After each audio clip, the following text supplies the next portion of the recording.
This is the plaintiff, Bobby Guzman. She says the defendant, her son's father, owes her because he became violent when they had an argument, and he kicked in her door, damaging it and the frame. He also destroyed her phone. She's done with him for good, and she's here seeking the $600 she needs to make things right. This is the defendant, Xavier.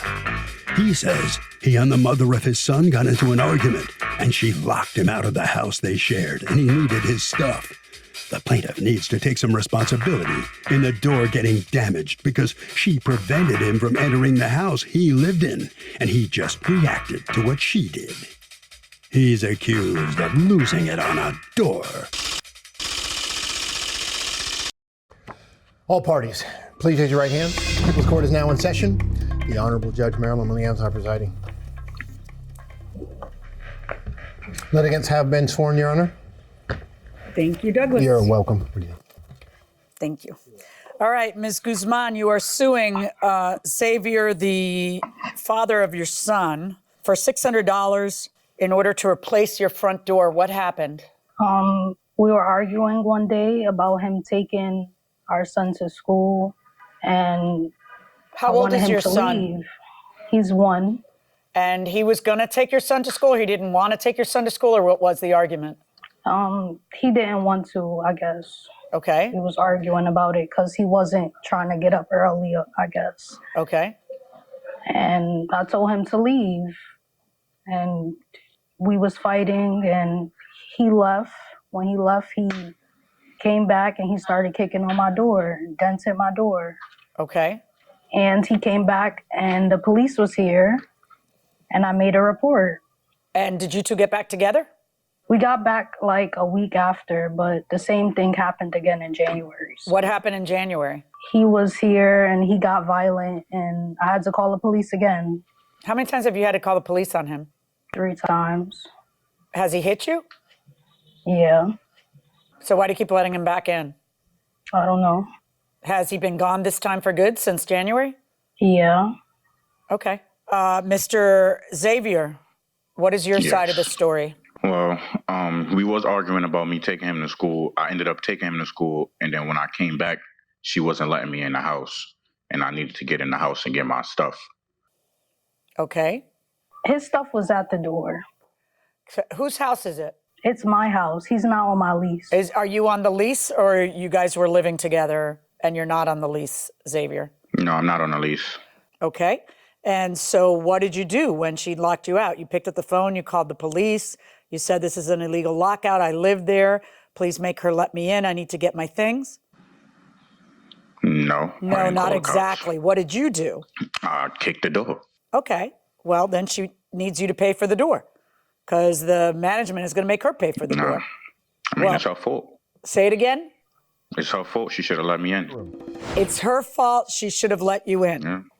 It got violent because she didn't open the door. I knocked on the door nicely. I said, I need my stuff.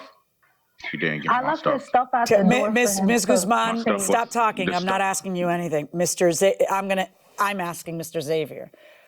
It's her fault that you damaged the door because she locked you out. So she should expect that your response is reasonable to her locking you out. If you're gonna lock me out, I'm gonna bust up a door. What you locking me out for in the first place? That's not the question. She is inappropriate. No, she is inappropriately locking you out. That's why I asked you if you called the police. No, I didn't. I don't call the police. You busted the door instead. So now someone has to pay for the door. And you feel she should have to pay for the door because she locked you out, and a reasonable response is to start kicking and busting up a door in your head, right? Sounds awful when I say it, right? Listen, it is what it is. Right. You see? So now we have a broken door, as opposed to her being told by the police, lady, who do you think you are? He lives here. You need to let him in. So now we have a broken door, but she needs to pay for it. That's not going to happen. She's not going to pay for it. So did you try to fix it? Yeah, I did. How did you fix it? Kicked it the same way I kicked it the first time. Kicked it back the other way. You kicked it back the other way. What does that mean? I kicked the door in. I was kicking the door in because I'm from the outside. Okay, so what you did to fix it was go on the inside and kick the door out? Precisely. Have you used this method before? That's the first time I needed this method. Is this a picture of the front door, Ms. Guzman? I had pictures of it from when it first happened, but he broke my phone and everything, all the pictures and the videos I had from when the door had got busted is in the other phone. So here's a picture of it after he's fixed it, basically? Yeah. Okay, so the door still doesn't close. That's what you're showing me with this picture. Right, it closed, but it has a crack. It's still, like, it's not fully closed. Is that it? Yeah, and at the bottom, that whole thing was dented in. Yeah, Mr. Xavier, I don't know who else you think is going to have to pay for busting up a door, since busting up a door may be your response that you think is appropriate, but it happens to not be in civilized society. So you are going to pay for the door. $600, verdict for the plaintiff. So the plaintiff prevails. She's going to get $600 from the defendant. Xavier's going to have to pay her. Xavier, I can't believe you're surprised at this decision by the judge, are you? Yeah. You were taking the 1-year-old to school? Mm-hmm. Did I hear right? Yeah. Who takes a 1-year-old to school? Since when does a 1-year-old go to school? That's pretty damn. My son is smart. Your son is smart. Okay. Well, let me ask you, look, you got to pay her. I hope you work out this relationship with her. You shouldn't strike a woman. No way. Women shouldn't hit men then. Well, I go along with that, too. Can't pick All right, battles you can't win. You understand? I hear you. Ms. Guzman, you are going to get money to repair that door. You're going to have to, when you leave there, you're going to have to replace the door anyway. So you may as well do it and spend the money on the door. So you're going to do, yeah, no question. Listen, do you think you can work this relationship out with your son's father? I'm not sure. Well, good luck to you. All right. Thank you. Thank you very much. Harvey?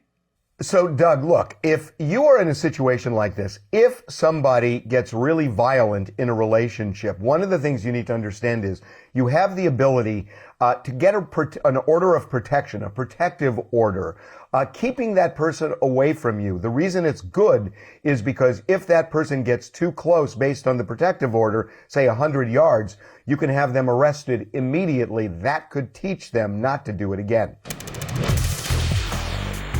You often say to call the police to an accident. What about when you live in a place where the police won't respond to a property damage only type of accident and they make you self-report? Who do I self-report to? Any suggestions? Well, I presume that each town will have their own entity that you self-report to, and when you call 911 to say there's been an accident, they'll tell you who to self-report to. My real suggestions would be about, the reason I say call the police is because what happens is people change their stories afterwards. So if you have an independent... They might be very apologetic at the scene and say, hey, all my fault, sorry about that. All my fault, sorry, I'll take care of it. And then the next day it's a completely different story. Right. So what you want is to preserve the moment. And if you can't preserve it by having an independent witness, a police officer, asking him and committing him to a story, the other guy, or taking picture, whatever, you do it. You should be doing it anyway. You have a telephone, it takes pictures. It's not just to take pictures of your food or you're the other videographer. You're the videographer. Right. And if the person's saying, we don't need to wait for the police, I'll take care of it, blah, blah, blah, tell them, you know what, that's fine. I'm going to video you saying that with your license in your hand so that you preserve how it is that it happened. Then you're able to show it to the police officer when they come. And then you win later on. Yeah, and then you win. Oh, I'm assuming that the accident's not your fault. If it's not your fault, forget everything. Forget everything I said. If it's your fault, move the cars. If it is your fault, move the cars. Do it now.